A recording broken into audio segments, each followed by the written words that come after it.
الحمد للہ الذي حمدا كثيرا كما امر واشهد ان لا اله الا الله وحده لا شريك له واشهد ان سيدنا ونبينا مولانا محمدا عبده ورسوله. برادران کرام، عید الاضحیٰ آ رہی ہے چند روز کے بعد. اس پر آپ لوگوں میں سے جس کی وسعت ہوتی ہے، جس کی استطاعت ہوتی ہے، حیثیت ہوتی ہے، وہ قربانیاں بھی کرتے ہیں. اس لیے کہ یہ قربانی چلی آ رہی ہے حضرت ابراہیم علیہ السلام سے. ملت کا شعار ہے، یعنی پہچان ہے. یہ بڑی اہم بات ہے کہ قرآن نے لفظ امت استعمال کیا ایمان لانے والوں کے لیے بھی، اور استعمال ان کے لیے بھی کیا جن کی طرف نبی کو بھیجا جاتا ہے، ان سب کے لیے بھی، ان کو بھی نبی کی امت کہا ہے. دو الگ الگ معنوں میں استعمال کیا اس لفظ کو. قوم، کسی بھی نبی کی قوم انہیں بھی کہا جاتا ہے جو ان پر ایمان لاتے ہیں، اور قرآن شریف نے ہر نبی کے معاملے میں قوم ان کو بھی کہا جن کی طرف بھیجا جاتا تھا جو ایمان نہیں لاتے تھے. تو یہ امت کا مطلب خالی مسلمان نہیں ہے، امت اس معنی میں بھی استعمال ہوتا ہے جو ایمان نہیں لائے. ملت اس معنی میں استعمال نہیں ہوتا جو ایمان نہیں لائے. اور ملت، قرآن نے کسی جگہ ملت محمدی نہیں کہا. امت محمدی تو ہے. قرآن نے کسی جگہ، حدیث میں ہے امت محمد، قرآن نے کسی جگہ ملت محمدی نہیں کہا، ملت ابراہیمی. کہ یہ ایک پہچان، ایک کلچر جو دینی کلچر ہوتا ہے، دینی تہذیب، دین کی اصل، دین تو ہر نبی کا اسلام ہی تھا. تو وہ دین کی پہچان اور دین کا کلچر جو چلا آ رہا ہے وہ ملت کی پہچان ہے، آئیڈینٹی ہے. اسے ملت ابراہیمی کہا ہے. ملت ابیکم ابراہیم، تم اپنے باپ ابراہیم کی ملت ہو. تو یہ پہچان یا شعار، آئیڈینٹی، علامت چلی آ رہی ہے اس ملت کی حضرت ابراہیم علیہ السلام سے. اور میں ہر سال یہاں پر تفصیل سے رکھتا ہوں، آج دراصل اس کی تفصیل اس حصے کی کم رکھوں گا، کچھ اور باتیں بھی کہنی ہیں. اس واقعے کی یادگار کہ جب آپ قربانی کریں، آپ میں سے جو لوگ کریں، بہت سے آپ میں سے ایسے ہوں گے کہ جن کا اپنا اکیلا جانور ہوگا، کوئی بکرا یا بکری. بہت سے آپ میں سے وہ لوگ ہوں گے جن کے حصے ہوں گے بڑے جانور میں 7، ایک کا 7 حصے ہوتے ہیں، ایک کا ایک. تو قربانی اپنے ہاتھ سے کیجیے گا. 7 والے نہیں کر سکتے سارے کے سارے. ایک بار تو ایسا ہوا کہ ایک سفر میں ان کی حیثیت شاید کم ہوگی، اور یہ بھی کہیں ذکر نہیں ہے کہ وہ عید الاضحیٰ کی بات ہے، لیکن رسول اللہ صلی اللہ علیہ وسلم نے، کچھ صحابہ نے یہ کیا کہ کئی صحابہ نے مل کر ایک بکری خریدی قربانی کے لیے. تو قربانی صرف یہی نہیں ہوتی کہ بقر عید، یہ تو یہاں کہنے لگے عید الاضحیٰ آئی تب آپ کو کرنی ہے. یہ تو اگر اللہ کی رضا کی نیت سے اس کو یاد کر کے اس نیت کے ساتھ میں کریں تو ہمیشہ قابل اجر ہے. تو انہوں نے کئی نے مل کر ایک بکری خریدی، اکیلے کی نہیں ہوگی، حیثیت رسول اللہ صلی اللہ علیہ وسلم بھی موجود تھے. تو آپ نے ان سے کہا کہ ایک آدمی پہ ایک پیر پکڑو، دوسرا پیر پکڑو، تیسرا ادھر ہاتھ رکھو پیٹھ کے اوپر، اس کو دباؤ، اور ایک جو ہے وہ گردن پکڑ کے چھری چلائے. سب شریک ہو جائیں. سب شریک نہیں ہو سکتے تو کم از کم موجود ہوں، اور وہ جن کا موجود ہونا ممکن نہیں ہے انہیں اطلاع جائے. وہ ایسا نہیں کہ وہ اپنے جو دل چاہے کر رہے ہیں، انہوں نے تو پیسے دے دیے تھے کہ ہمارا حصہ ہو گیا. پیسے قربانی نہیں ہوتی، ورنہ پھر یہ ہوتی ہی نہیں. ان سب کی جگہ لوگ پیسے ہی دے دیا کرتے. اس کا جو مقصد ہے وہ پیسے دینے سے حل نہیں ہوتا. پیسے تو دیجیے ضرورت مندوں کو جتنا ہو سکے. اس وقت دینا چاہتے ہیں اب بھی دیجیے گا. لیکن قربانی کا جو مقصد ہے وہ خالی پیسے دینے سے حل نہیں ہوتا، روزوں کا جو مقصد ہے وہ نماز سے حل نہیں ہوتا، اور نماز کا جو مقصد ہے وہ زکوٰۃ سے حل نہیں ہوتا۔ یہ الگ الگ تربیت کے حصے ہیں سارے، اس کی شکلیں ظاہری بدلی نہیں جا سکتی۔ یہ الگ بات ہے کہ اگر وہ فائدے حاصل نہیں ہو رہے ہیں، کچھ اس میں خرابیاں پیدا ہو گئی، تو اس کا سدھار کریں، اس کی اصلاح کریں۔ قربانی، اور اصل میں تو قرآن نے تو اسے کسی جگہ قربانی نہیں کہا، قربانی ہم لوگ بولتے ہیں اللہ کے قرب کا ذریعہ۔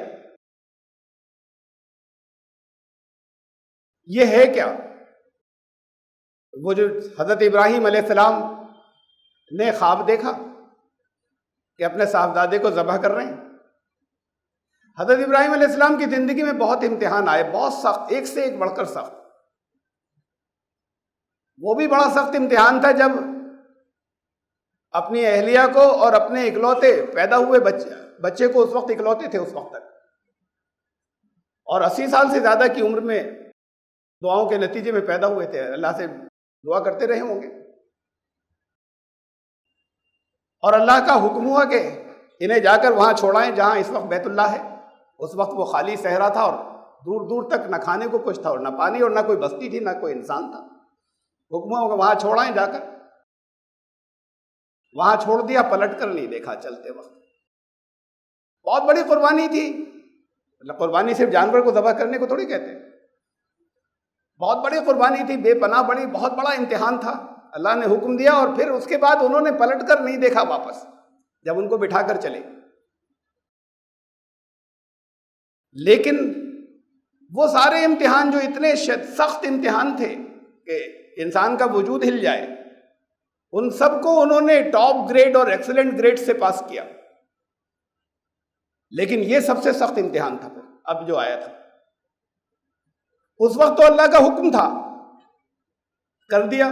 اب براہ راست اللہ کا حکم نہیں آیا وحی کے ذریعے، اب تو ایک امکان تھا، خواب دیکھا تھا، خوابوں کی تعبیریں ہوتی ہیں، اس کو حکم سمجھ لیا، حکم مان لیا اور عمل کرنے چل دیے۔ وہاں تو یہ تھا کہ چھوڑ آئیں، کوئی دور کا امکان ہو سکتا تھا کہ کہیں سے کوئی مدد آ جائے، بچ جائیں، اور ایک تو ہمیں جب چھوڑ کر چل دیے، اس کے بعد یہاں تک تو امتحان ہی تھا، لیکن جب چھوڑ کر چل دیے، تھوڑی دور پر پہنچ گئے، تب حضرت جبریل آئے اور انہوں نے اطلاع دی کہ یہ جگہ وہ ہے جہاں آپ اور آپ کے صاحبزادے خانہ کعبہ تعمیر کریں گے، بیت اللہ تعمیر کریں گے۔ یعنی اطلاع مل گئی کہ یہ بچ جائیں گے، بڑے ہوں گے۔ یہ بات کی بات ہے، امتحان سے تو گزر گئے تھے۔ وہاں تو یہ اطلاع مل گئی تھی، چاہے بات کوئی صحیح، یہاں کوئی، پھر وہاں پر چھوڑ آئے تھے، کوئی اور امکان اس اطلاع سے پہلے ہو سکتا تھا، بہت معمولی چانس ہو سکتا تھا کہ کسی طرح سے بچ جائیں۔ یہاں تو اپنے ہاتھ سے کرنا تھا، کسی کو ایسے چھوڑ دینا کہ وہ چانس یہ ہے کہ نہیں بچے گا، اور اپنے ہاتھ سے گلا گھونٹ دینا، اپنے ہاتھ سے کسی کو مار دینا، ان دونوں میں بڑا فرق ہے۔ اپنے ہاتھ سے ذبح کرنا ہے، اور حکم نہیں ہوا تھا، براہ راست جیسے وحی آ گئی ہو۔ ایک خواب دیکھا تھا، محبت اور عشق کی منزل تھی، جس جگہ پر پہنچ گئے تھے اسے انہوں نے حکم سمجھا، اور بیٹے کے گلے پر چھری چلانے کو تیار ہو گئے، اور چلا دی اپنی طرف سے۔ جس وقت اللہ نے روکا، اس وقت فرمایا بھی یہی، کہا بھی یہی، خواب ہی تو دکھایا تھا، قد صدقت الرؤیا، خواب کو سچا کیے دے رہے ہو۔ اور پھر ایک بات اور فرمائی، جب ایگزامنر یہ کہہ اٹھے کہ ہم سے امتحان لینے میں سختی ہو گئی، ہم نے آؤٹ آف کورس دے دیا، ہم نے اس کے لیول سے اونچا دے دیا، ایگزامنر کسی جگہ یہ کہہ اٹھے اگر، تو پھر تو کوئی گنجائش ہی نہیں ہے کہ اگر کوئی فیل بھی ہو جائے تو وہ برا ہوا، یا اس کے اندر کوئی کمی تھی، یا اگر پاس ہو گیا تو پھر تو بہت اونچے درجے کا ہے۔ تو اللہ نے کہا، یہاں ساتھ میں یہ بھی کہا کہ اس بار تو زیادہ ہی سخت ہو گیا امتحان، یہ کہا کہ یہ اس وقت جو آزمائش تھی یہ تو بہت زبردست تھی، یہ بہت بہت بڑی آزمائش ہو گئی تھی اس بار، اور اسے بھی ٹاپ گریڈ میں پاس کیا. یہ نہیں تھا کہ خالی پاس کر لیا.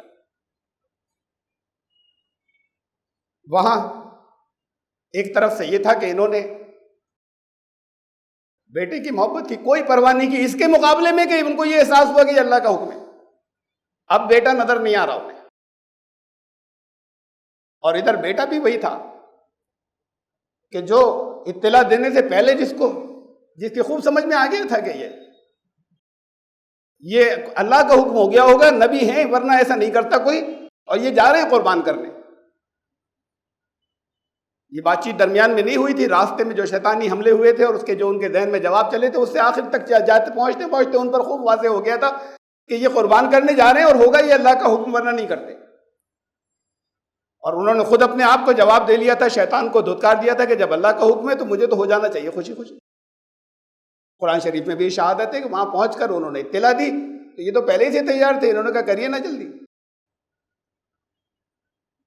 تو یہ تاریخ کا ایک حیرت انگیز واقعہ ہے قربانی کا. اس کے بارے میں اللہ نے فرمایا وَفَدَيْنَاهُ بِذِبْحٍ عَظِيمٍ، ہم نے اسماعیل کو چھڑا دیا ایک بہت زبردست بہت عظیم فدیے کے ذریعے. ایک ذبح، وہ ذبح جو ہے بہت عظیم بہت زبردست فدیہ تھا، وہ اس کے ذریعے ہم نے انہیں اسماعیل کو ہٹایا. یہ جان کا فدیہ ہے، یہ محبت کی آخری انتہا کی یہ علامت ہے. اور اس کے بعد یہ فرمایا ترکنا علیہ فی الآخرین، ہم نے جاری کر دیا اسے بعد والوں میں. تو یہ سنت ہوئی حضرت ابراہیم علیہ السلام کی. ہمارے یہاں بعض لوگ بحث کرتے ہیں، ایک یہاں حدیث آپ نے ہر سال سنی ہوگی، بیان ہوتی ہے خطبے کے اندر. صحابہ نے پوچھا ما هذه الاضاحی، یہ قربانیاں کیا ہیں اللہ کے رسول صلی اللہ علیہ وسلم؟ تو فرمایا سنت ابیکم ابراہیم، تمہارے باپ ابراہیم کی سنت ہے. بعض لوگ ہمارے یہاں کہتے ہیں اس کے اندر ایک سند کے اندر چین آف نیریشن میں ایک راوی جو ہے وہ اس کے اندر درمیان میں کمزور ہے، جھوٹا ہے، تو یہ حدیث ہی جھوٹی ہے ہوگی سند کے اعتبار سے. مفہوم کے اعتبار سے بالکل ٹھیک ہے، معنوں کے اعتبار سے بڑا فرق ہے ان دو باتوں کے اندر. ایسی حدیث کی کتابوں میں ایسی روایات ہو سکتی ہیں کہ جن کی ہیں ایسی بہت سی کہ جن کی سندیں تو ساری ٹھیک ہیں 100% ایکوریٹ، لیکن وہ جھوٹی ہیں. بعض کوئی قرآن کے خلاف ہے، کسی کے اندر، سب نہیں، بعض کی میں بات کر رہا ہوں، بعض کے اندر رسول اللہ صلی اللہ علیہ وسلم اور دوسرے نبیوں کی کسی جگہ توہین یا ان کے کردار سے متعلق کچھ اچھی بات نہیں ہے، بعض اور چیزیں ہیں. ایسی بھی ہے کہ جو آگے کے دور کے بارے میں کوئی بات کہی وہ غلط ثابت ہو گئی، رسول اللہ صلی اللہ علیہ وسلم نے پھر نہیں کہی، ہو ہی نہیں سکتی تھی غلط ثابت، اور اس کی سندیں بالکل ٹھیک ہے. کسی جھوٹے نے صحیح سندیں گڑ دی تھی اور وہ شامل کر دی تھی، یہاں صرف سندیں دیکھی گئی. اور ایسی بھی ہو سکتی ہیں اور ہیں کہ بیچ میں کوئی ایک راوی جو ہے وہ جھوٹا ہے. آپ کتنے جھوٹوں کو ایسے جانتے ہیں جو بہت جھوٹ بولتے ہیں لیکن زندگی میں ایک بار بھی سچ نہیں بولا انہوں نے؟ کتنے ایسے لوگوں کو جانتے ہیں جنہوں نے زندگی میں کوئی سچ ہی نہیں بولا، کہتے ہیں بڑا جھوٹا ہے، کافی جھوٹ بولتے ہیں کسی کے بارے میں. تو کیا اس نے زندگی میں کبھی سچ نہیں بولا؟ یہ طے ہے کیا؟ یہ تو ان کی احتیاط کی بات ہے کہ کسی کے بارے میں معلوم ہوا کہ جھوٹ بولتا تھا تو انہوں نے کہا اس کی نہیں لیں گے ہم. اس کا یہ مطلب نہیں کہ ہو سکتا ہے اس موقع پہ سچ ہی بولا ہو، ہمیشہ تھوڑی ہم ایک جھوٹی بولے. مفہوم کے اعتبار سے ایسی بہت سی حدیثیں جن کو موضوعات میں یا جھوٹی ہونے میں اس لیے رکھا گیا کہ درمیان میں کوئی ایسا تھا ممکن ہے اس وقت سچ بولا ہو، مفہوم کے اپنے معنی کے اعتبار سے سچی ہے. قرآن کے الفاظ کی تائید ہو رہی ہے.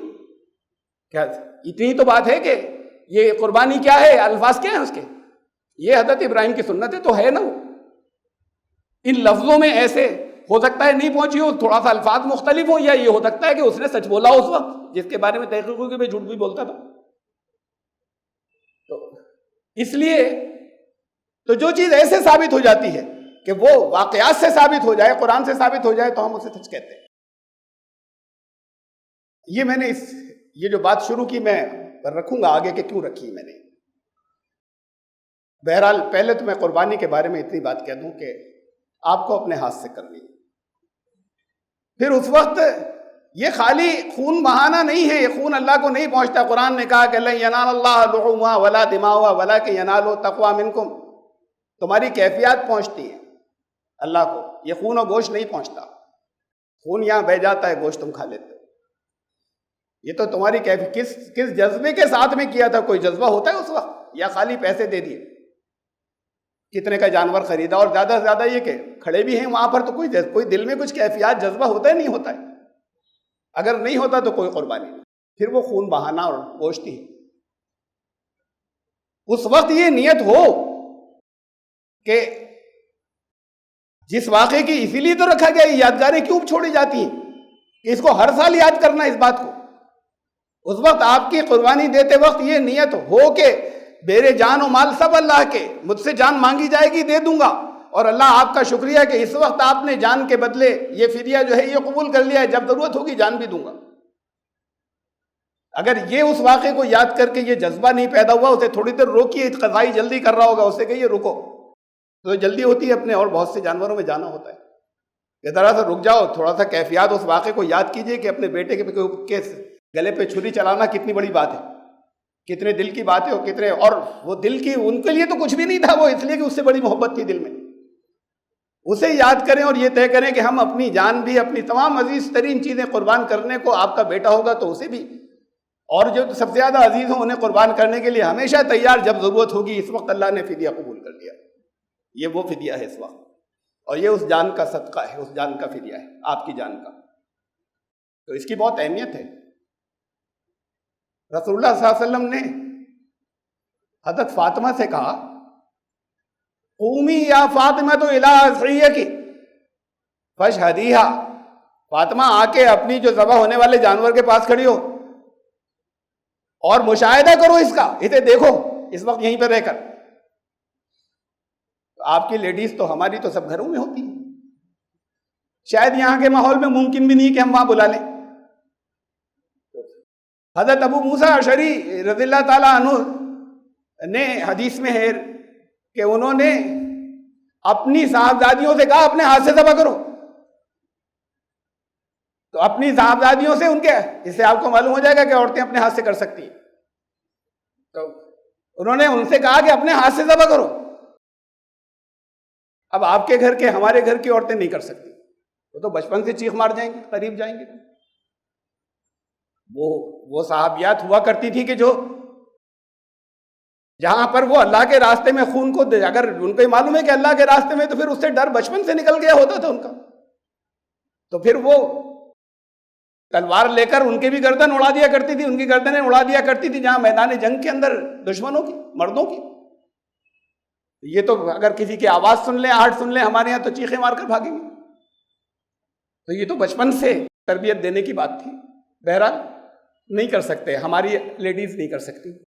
یہاں کے حالات ایسے بھی نہیں ہے کہ وہاں موجود ہوں. تو پھر گھر میں اس چکر میں تو نہیں پڑے کہ وہ مہمان آ رہے ہیں اور سوئیاں پکانی ہیں اور یہ کرنا ہے، یہ بھائی کر لیجیے گا، پہلے سے کر لیجیے، یا بات کو کیجیے گا. یہ پیسے دے دینا تھوڑی ہے خالی. اب آج کل تو آپ کے پاس بہت سہولتیں، موبائل آپ ذرا سا 15 منٹ پہلے کیجیے کہ وضو وغیرہ کر کے آ جاؤ مصلی پہ، اب چھوڑ دو سارے کام، یہ قربانی تمہاری ہونے جا رہی ہے بس. اور پھر وہ اپنی کیفیات ان کے، ہمارے ان کی وہ قربانی ان کی طرف سے ہو رہی ہے، وہ ساری کیفیات وہ ساری موجود، وہ سوچیں اسے، اس واقعے کو یاد کریں تب قربانی ہوئی، ورنہ پھر یہ خالی خون بہانا ہوا، اس سے زیادہ کچھ ہاتھ نہیں آئے گا. یہ تو ہاتھ سے کرنے کی بات تھی، یا موجود رہنے کی، یا قربانی کی جو روح تھی اس کی حقیقت. قربانی کے مسائل سے متعلق بھی چند باتیں ہیں جو عام طور سے میں نے پچھلے سالوں میں نہیں کہی، لیکن ہوتا ہے کہ بعض لوگ خیر سے ہٹ جاتے ہیں، بعض اگر آسانیاں یا سہولتیں بتا دی جاتی ہیں، کہہ دی جاتی ہیں، لیکن اس کے باوجود یہ ہے کہ یہ دین اپنی جگہ رہنا چاہیے خالص.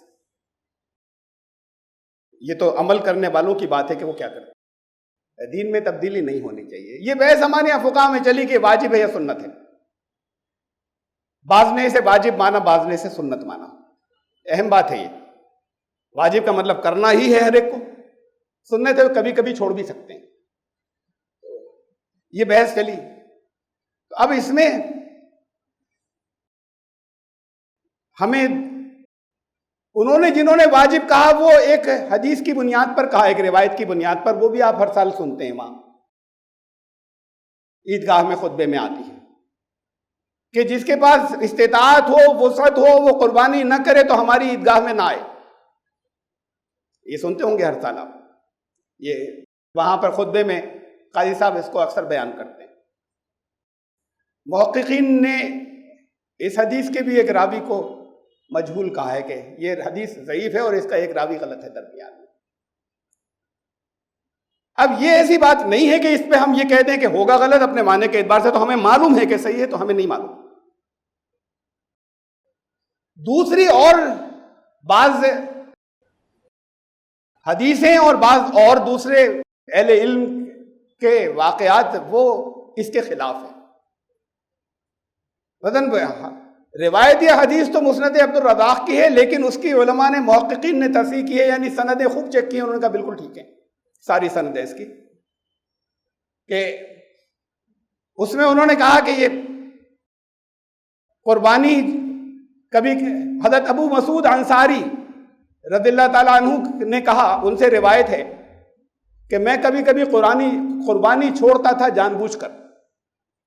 الفاظ ماں انی لموسع، وسعت ہوتی تھی میرے پاس، استطاعت ہوتی تھی، سکمسا حالات تھے ایسے کہ کر سکتا تھا، وانی لموسع، لیکن میں چھوڑ دیتا تھا کبھی کبھی کہ یہ فرض نہیں ہے، فرض کی طرح نہیں ہو جائے، لوگ اسے فرض نہ سمجھنے لگے.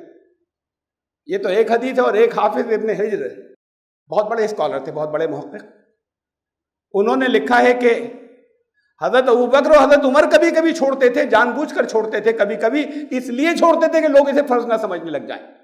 یہ فرض و واجب تقریباً برابر کے درجے کی.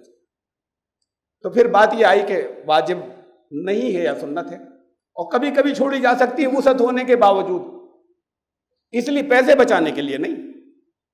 تو انہوں نے تو چھوڑی تھی تو اس نیت سے چھوڑی کہ لوگ اسے فرض نہ سمجھنے لگ جائیں.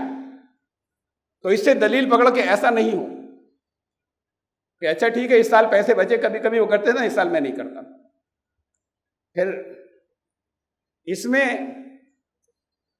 ایک مسئلہ اور ہے بہت اہم، عام طور سے لوگوں کے کثیر تعداد میں علم میں نہیں ہے. حضرت ابو ایوب انصاری رضی اللہ تعالیٰ عنہ نے بتایا، ان سے روایت ہے کہ انہوں نے کہا کہ نبی اکرم صلی اللہ علیہ وسلم کے عہد میں، ان کے دور میں تو ہم لوگ ایک گھر کے اندر سب لوگ ہو، بہت سے لوگ ہو، لیکن ایک ہی فرد قربانی کرتا تھا، سب کی طرف سے ہو جاتی تھی. بعد کو فخر و مباحات کا سلسلہ شروع ہو گیا، آپس میں ایک دوسرے سے مقابلے کا، اور اس کے اوپر کہ ہم کتنا بڑا جانور کر رہے ہیں، یا ہم نے کیا بڑا جانور، ہم نے کی قربانی. تو یہ چیز جو بات کو شروع ہو گئی اور پھر ہر ایک کرنے لگا. یہ حضرت ابو ایوب انصاری رضی اللہ تعالیٰ عنہ نے بتایا. یہ بعد والا ٹکڑا تو نہیں ہے، مطلب بعد والا ٹکڑا تو دوسری کتاب میں ہے، لیکن حدیث کی کتاب میں ابو داؤد اور ترمذی میں وہ شروع والا حصہ ہے کہ رسول اللہ صلی اللہ علیہ وسلم کے دور میں ایک گھر والا ایک قربانی کرتا تھا سب کی طرف سے. ابو داؤد میں ہے، ترمذی میں ہے. ابو داؤد میں یہ بھی ہے کہ رسول اللہ صلی اللہ علیہ وسلم نے 2 مینڈے خریدے، اور یہ اور بہت سی دوسری حدیث کی کتابوں میں بھی 2 کے خریدنے کا ذکر. اور ان میں سے ایک انہوں نے قربانی کرتے وقت یہ الفاظ کہے یا نیت کے یہ الفاظ دہرائے اس وقت، اللہم تقبل من محمد و آل محمد، اے اللہ اسے محمد کی طرف سے صلی اللہ علیہ وسلم اور آل محمد ہمارے سب گھر والوں کی طرف سے اس ایک جانور کو قبول کر لیجئے. ایک مینڈا تھا، یا آپ ایک بکرا بکری کے برابر ہوتا، کہ اسے میرے اور میرے سارے گھر والوں کی طرف سے قبول کر لیجیے. تو رسول اللہ صلی اللہ علیہ وسلم سے ثابت ہے. ایک صحابی نے کہا کہ رسول اللہ صلی اللہ علیہ وسلم کے دور میں ہم لوگ سب یہی کرتے تھے کہ ایک گھر والے کی طرف سے باقی سارے لوگ. یہ تو جہاں سے واجب سمجھ لیا تھا، اس کی بنیاد پر کہ جو غلط ثابت ہوئی حدیث، یا ضعیف ہوئی یا غلط ہوئی، جسے واجب سمجھ لیا تھا، اس کی وجہ سے ہر ایک کے اوپر لازم قرار دیا کچھ فقہا نے، اور وہ سب کے اوپر لازم ہو گئی. اس کا یہ مطلب نہیں کہ باقی نہ کریں، جن کے استطاعت ہو گھر میں سے ہر ایک کرے، یعنی ہر ایک کی طرف سے ہو۔ میں پھر کہہ رہا ہوں، یہ تو جان کا فدیہ ہے، یہ تو عشق اور محبت کی علامت ہے۔ رسول اللہ صلی اللہ علیہ وسلم تو کبھی صاحب نصاب نہیں ہوئے زندگی بھر،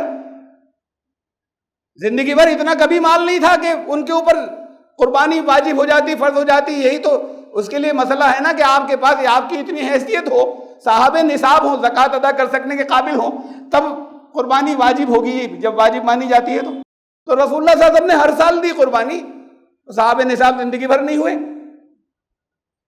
تو پھر یہ سوچنا کہ اب مل گئی گنجائش، مل گئی، آپ کر سکتے ہیں، کوئی اعتراض کوئی نہ کرے، ضرور بالکل کر سکتے ہیں۔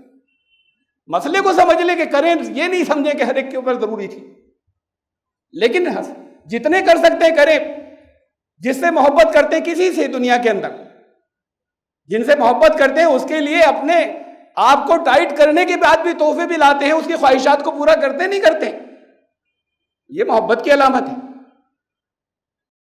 تو یہ اس میں یہ نہیں ہو کہ تو پیسے خرچ ہو رہے ہیں، اچھا بچ جائیں گے پیسے، یہ پیسے بچنے کی وجہ سے نہ کریں، کر سکتے ہیں، کوئی اسے غلط نہ کہے۔ یہ تو کچھ قربانی سے متعلق مسائل تھے جو میں نے یہاں پر آپ کے سامنے رکھے۔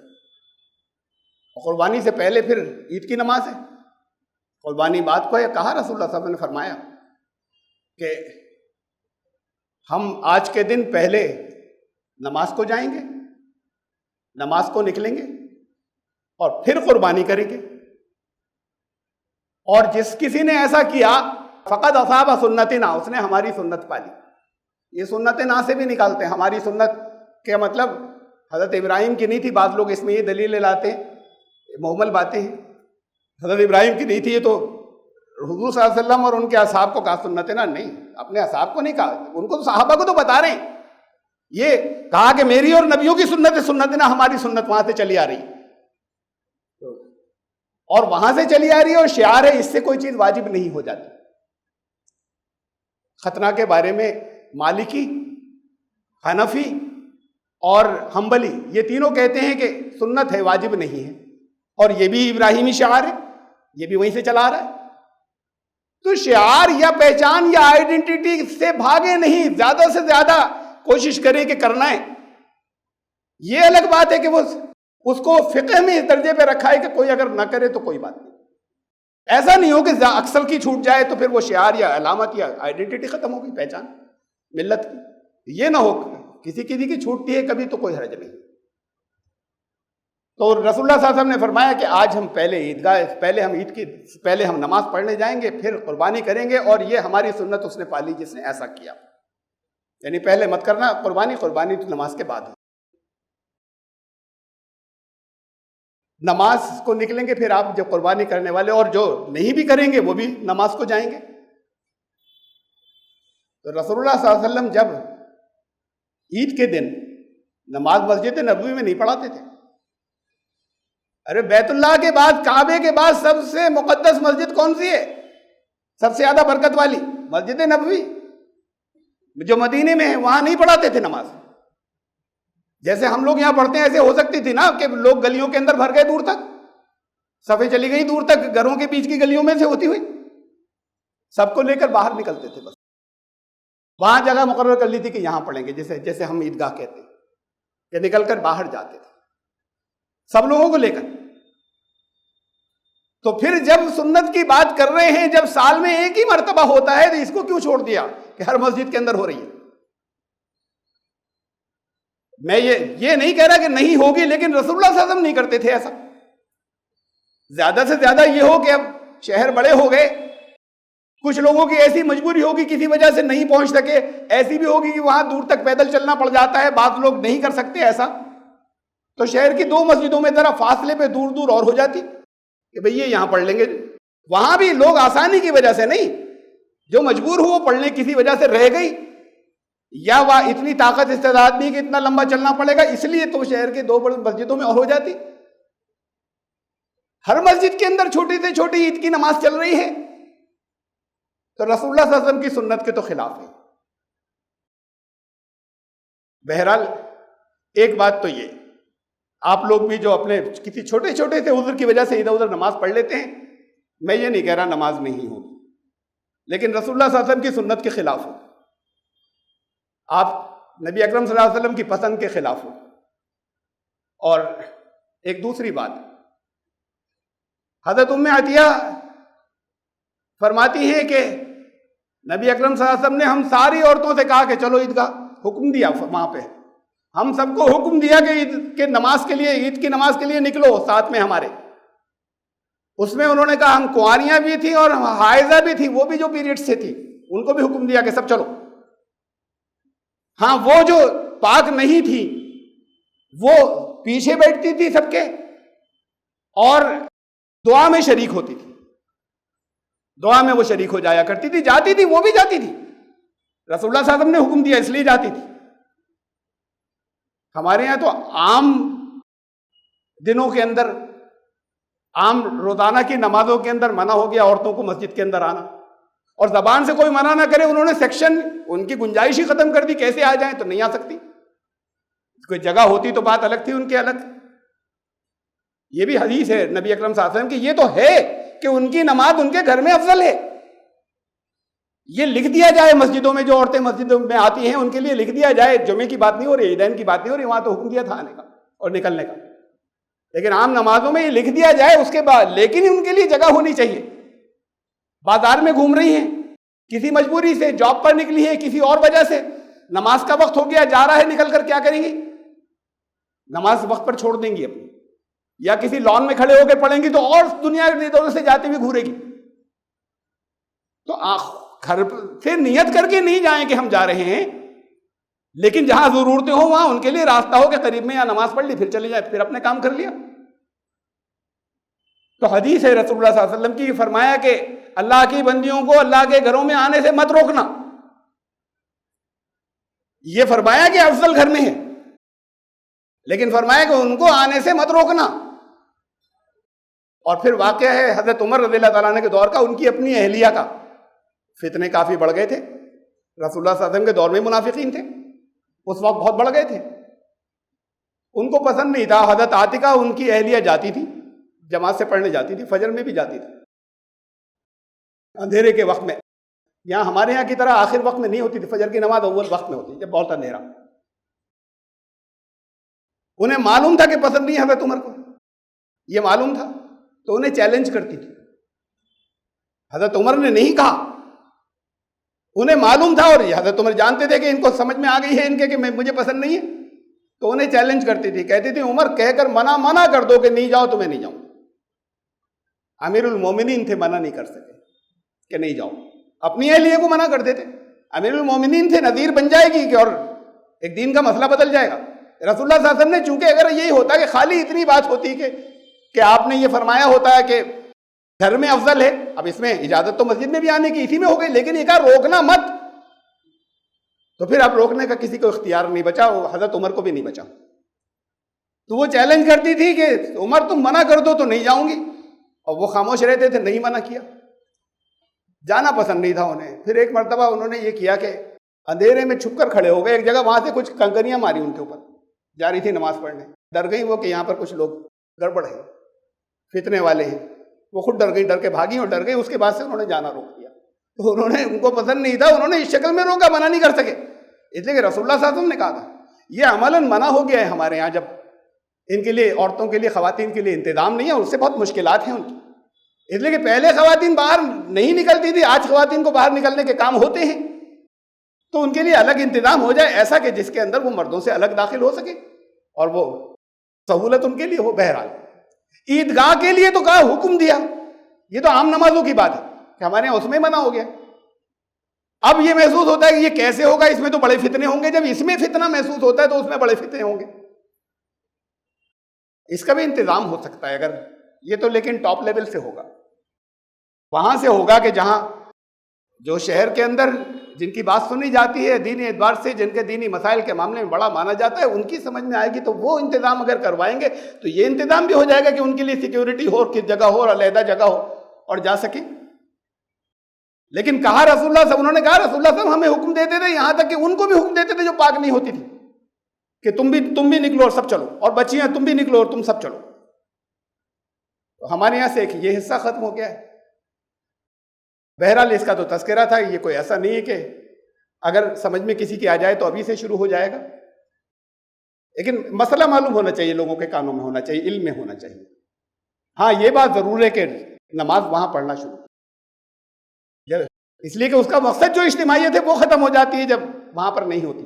اور جب سب الگ الگ مسجدوں میں پڑھنا شروع کر دیتے ہیں تو پھر عید کیا ہو، تو پھر روزانہ کی نماز کی طرح ہو گئی. یہ قربانی سے اور عید کی نماز سے متعلق چند مسائل تھے. آپ لوگ میں سے جو بھی قربانی کر رہے ہیں، اللہ تعالیٰ ان کی قربانیوں کو قبول فرمائے، ان کے فدیے کو قبول فرمائے، اللہ کی رضا اس میں شامل حال ہو. اور جو نہیں کر سکے کسی وجہ سے، حیثیت کم ہونے کی وجہ سے، ان کے دل میں جو خواہش ہو کہ ہم بھی کرتے کاش، تو اس جذبے کو اور اس خواہش کو قربانی سے بڑھ کر قبول فرمائے. اور وہاں پر جو آپ شکریہ ادا کرنے جاتے ہیں اس شکریہ کو قبول فرمائے. قربانی تو بات کو ہے، شکریہ پہلے کیسے؟ تو وہ اس قربانی کا شکریہ نہیں ہے. اس دن کو یادگار بنا دیا. یقیناً وہ ایک ہے کہ دن وہ پڑا تھا، یہ اللہ کی طرف سے ہوا، لیکن یہ دن کو عید ڈکلیئر کیوں کیا گیا؟ یہ بڑی اہم بات ہے. یہ آخری بات جو میں نے قرآن نے کہا، اور پورے قرآن شریف میں یہ صرف ایک جگہ ہے کہ خوشیاں مناؤ تم، یہ اور کہیں نہیں ہے، صرف ایک جگہ ہے کہ قرآن آ گیا ہے، شفا ہے تمہارے لیے، یہ برکت ہے تمہارے لیے. اور پھر فرمایا فَبِذَلِكَ فَلْيَفْرَحُوا، اب اس لیے تمہیں خوشیاں منانی ہیں. تو پھر 2 دن خوشیاں مناتے ہیں آپ، 2 عیدیں. ایک وہ جب قرآن نازل ہونا شروع ہوا تھا، طاق راتوں میں سے کسی ایک میں شاید 29ویں بھی ممکن تھی، تو اس لیے اس کے ختم ہوتے ہی اگلے دن عید. یہ قرآن کے نزول کی خوشی. اور قرآن کی آخری آیت نازل ہوئی میدان عرفات میں، عرفہ کے دن، کہ آج اللہ نے آخری آیت، آج اللہ نے دین تمہارا مکمل کر دیا. الیوم اکملت لکم دینکم، یہاں سے شروع ہی ہوا، آج میں نے تمہارے لیے تمہارا دین پورا کر دیا، قرآن مکمل ہو گیا. وہاں ابتدا ہوئی تھی، مکمل ہوا اگلا دن عید، اس کا اگلا دن یوم النحر. اب وہ یوم النحر کے دن ہی یہ عید پڑی. یہ اللہ کی مصلحتیں، تو شکریہ قربانی کا نہیں. شکریہ تو اللہ کی طرف سے جو رحمت و برکت اور نسخہ شفا آیا ہے اس کا شکریہ. اور پھر اس کے بعد اپنی جان اور مال نشاور کرنے کا اور اللہ کے حوالے کر دینے کا عہد کہ اللہ ہم ہر وقت تیار ہے. اس وقت تو یہ آپ کا شکریہ کہ آپ نے فدیہ قبول. اللہ تعالیٰ آپ سب کے ان جذبوں کو قبول فرمائے. جنہوں نے نہیں کی ہے نماز تو وہ بھی پڑھیں گے، اور قربانی کی خواہش ہی ہوتی تو وہی اسی جذبے کو قبول فرمائے گا انشاءاللہ. بارک اللہ لنا و لکم فی القرآن العظیم انہ تعالی جواد کریم ملک البر.